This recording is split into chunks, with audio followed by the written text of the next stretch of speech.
আবারও বাংলাদেশের মান বাঁচালো শিবলি। আশিকুর রহমান শিবলি দুর্দান্ত খেলছেন। শিবলি একের পর এক রেকর্ড করে চলেছেন।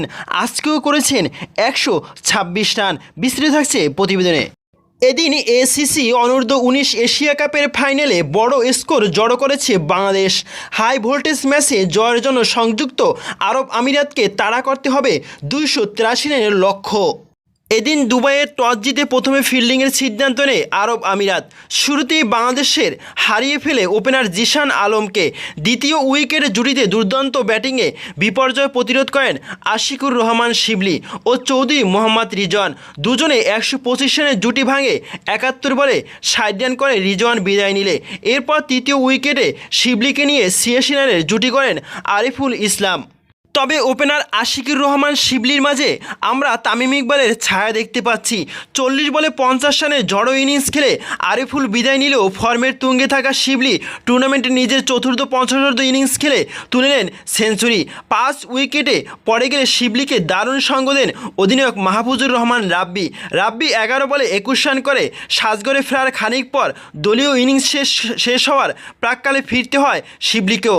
তার আগে 149 বল মোকাবেলায় 12টি 4 ও 1টি ছক্কায় 129 রান করেন এই বাঁহাতি উইকেটরক্ষক ব্যাটার।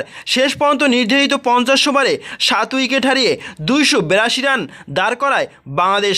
আরব আমিরাতের পক্ষে আয়মান আহমেদ শিকার করেন 4টি উইকেট। তবে শুধু শিবলি নয়, সবাই ভালো রান করেছে।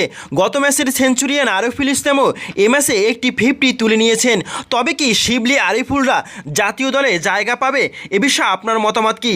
যদি শিবলি আরিফুলরা জাতীয় দলে জায়গা পায় তাহলে ভালোই হবে, কেননা এরা প্রশিক্ষিত একজন ব্যাটসম্যান এবং প্রশিক্ষিত ক্রিকেটার।